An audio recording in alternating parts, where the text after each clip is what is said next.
एक आदमी ने लड़की को पाने के लिए मौका देखकर उसे जबरदस्ती कार में बैठा लिया क्योंकि आसपास कोई नहीं था। फिर वो अपनी कार सीधा अपने घर के बाहर ले गया ताकि लड़की को आसपास की जगह न दिखे। उसने उसे कंबल में लपेटा और छुपे हुए कमरे में बंद कर दिया। लड़की को अंदर बंद करने के बाद उसने पत्थर की स्लैब से कमरे का दरवाजा सील कर दिया। आखिर में उसने लोहे की अलमारी रख दी ताकि सब कुछ छुपा रहे। अब लड़की उस आदमी के कब्जे में हमेशा के लिए फंस गई थी।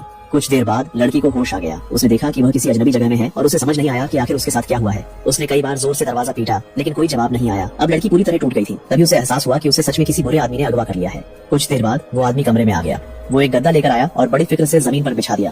फिर उसने पानी और खाना भी लाकर दे दिया। लड़की बोली, मुझे मम्मी के पास घर जाना है, लेकिन उस आदमी ने उसकी एक न सुनी और दरवाजा बंद कर चला गया। लड़की को लग गया कि यहाँ से निकलना बहुत मुश्किल है, तो उसने थोड़ी देर के लिए आराम करना ही ठीक समझा। लड़की को अपने करीब करने के लिए वो आदमी हर रात उसे सोने से पहले कहानी सुनाता और स्ट्रॉबेरी वाली बिस्किट देता। लड़की को धीरे धीरे अपने हालात मानते देख वो आदमी संतुष्ट होकर चला जाता। उधर लड़की की मम्मी ने पुलिस में उसकी गुमशुदगी की रिपोर्ट कर दी थी। पुलिस ने दिन रात तलाश की लेकिन लड़की का कोई सुराग नहीं मिला। माँ ये सुनकर दिन रात बस रोती रही। जब पुलिस ने आसपास के घरों की जांच की तो वो उस आदमी के घर भी पहुंच गई। जांच करते हुए पुलिस वाले गलती से उस छुपे हुए कमरे के फर्श पर भी खड़े हो गए। ये देखकर वो आदमी घबरा गया लेकिन पुलिस को कुछ शक नहीं हुआ तो उसने राहत की सांस ली। लड़की को लगा कि शायद वो आदमी उसे घर जाने दे, तो उसके दिमाग में अचानक एक बहुत हिम्मत वाला आइडिया आया। उसने जानबूझकर अपने हाथ पर मरहम लगा लिया और जैसे ही आदमी खाना लेकर आया वो उसका इंतजार करने लगी। उसने झूठ बोला कि उसे बीमारी हो गई है और बोली, मुझे अस्पताल ले चलो। लेकिन जैसे ही लड़की ने ये चाल चली उस आदमी ने तुरंत उसकी साजिश पकड़ ली। उसने लड़की को सजा देने के लिए सीधे 3 दिन 3 रात तक उसे भूखा रखा। 5 साल कैसे बीत गए पता ही नहीं चला और लगातार भूखे रहने से अब वो लड़की बिल्कुल हड्डी और चमड़ी भर रह गई थी। एक दिन उसने देखा कि उसकी टांगों पर खून के निशान आ गए हैं। ये उसकी कैद का 1645वां दिन था और पहली बार उसे पीरियड्स आए थे। ये देखकर आदमी को घिन आई तो उसने लड़की को ऊपर ले जाकर उसका शरीर साफ करवाया। 5 साल में पहली बार था जब वो गुप्त कमरे से बाहर निकली थी। आदमी की जबरदस्ती में उसे उसी के सामने खुद को साफ करना पड़ा। लेकिन अगले ही दिन उस आदमी की माँ ने उसकी जैकेट पर एक सुनहरा बाल देख लिया। माँ ने तो सोचा था कि बेटे को कोई गर्लफ्रेंड मिल गई है, लेकिन माँ को शक न हो जाए इसलिए वो आदमी अचानक गुस्से में फट पड़ा। वो लड़की को कमरे से घसीटकर बाहर ले आया और उसके सारे बाल काट डाले। उस आदमी की इन हरकतों को लड़की चुपचाप सहती रही क्योंकि उसे किसी तरह जिंदा बाहर निकलना था। उस दिन क्रिसमस था तो उस आदमी ने खुद के लिए बहुत सारे गिफ्ट्स खरीदे। उसने अपना कमरा बड़े ध्यान से सजाया ताकि उसे बाहर की दुनिया से कटा कटा महसूस न हो।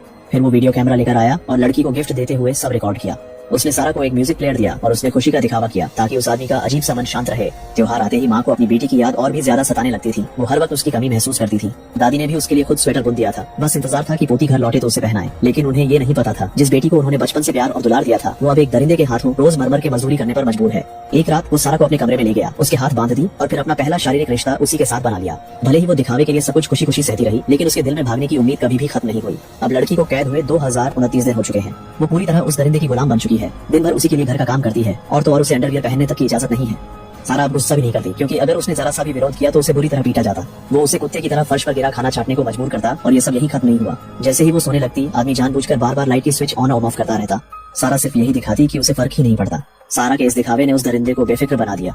अब वो उसे बिना डरे बाहर भी ले जाने लगा। एक बार तो साथ में सुपरमार्केट जाकर रंग भी खरीदा। भागने से रोकने के लिए उसे बहुत बड़े बड़े जूते पहना दिए ताकि दौड़ भी न सके। और जब वो कहता सारा को अपने से भी भारी पेंट की बाल्टी उठानी पड़ती। लेकिन जैसे ही उसने मुड़कर देखा वो आदमी कहीं नजर ही नहीं आया। सारा ने सोचा अब भागने का मौका है। वो किसी राहगीर से मदद मांगने ही वाली थी कि तभी वो आदमी वापस लौट आया। मजबूरी में सारा को फिर उसके साथ घर जाना पड़ा और अब उसका भागने का हौसला और भी टूटने लगा। आदमी ने अचानक उसकी जांघ पर गलत तरीके से हाथ लगाया। सारा का चेहरा डर से भर गया लेकिन अगले ही पल उसने सब चुपचाप सह लिया। आज लड़की का 18वां जन्मदिन था। आदमी ने उसे एक लाल ड्रेस गिफ्ट में दी। दोनों ने साथ में संगीत पर डांस किया और रात को नई नवेली शादी की रात मनाई। लेकिन जब लड़की ने उससे वजह पूछी तो आदमी ने मजबूरी में सच बता दिया। दरअसल 8 साल पहले लड़की की एक मुस्कान ने उसके मन में ये खौफनाक ख्याल पैदा कर दिया था। सारा जब वापस उस कमरे में गई तो ये सच्चाई जानकर वो पूरी तरह टूट गई। उसने खुदकुशी करने का सोच लिया। टॉयलेट पेपर को माइक्रोवेव में डाल दिया। धुआं उठते ही उसे अपनी माँ याद आ गई लेकिन वो इतनी आसानी से मरना नहीं चाहती थी। आखिरकार उसने खुदकुशी का ख्याल छोड़ दिया। जब वो धुआं बाहर निकालने की कोशिश कर रही थी तो जलने की तेज गंध से वो आदमी सतर्क हो गया। फिर उसे एक बेरहम पिटाई झेलनी पड़ी।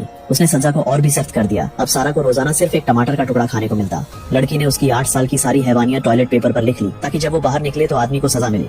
कैद के 3096वें दिन उस आदमी ने अपनी गाड़ी बेचने का सोच लिया। उसने सारा से ट्रक की धूल साफ करने को कहा। तभी सारा को पता चला कि लोहे का गेट बंद ही नहीं था। उसके मन में फिर से भागने की उम्मीद जाग गई। सारा ने देखा कि आदमी फोन पर व्यस्त है। उसने बिना कुछ सोचे सीधा दरवाजे की तरफ दौड़ लगा दी। जब आदमी को पता चला लड़की कब की गायब हो चुकी थी वो फौरन एक घर में गई। वहाँ की आंटी को सब बताया और उनसे पुलिस को फोन करने को कहा। पुलिस तुरंत मौके पर पहुंच गई। लड़की की पहचान होते ही उसकी माँ से संपर्क किया गया और इसी पल 3096 दिन बाद माँ बेटी की मुलाकात हो गई। वो आदमी अपनी सारी हैवानियत समझकर रेल पटरी पर लेट गया और अपनी जान ले ली। फिल्म यही खत्म होती है।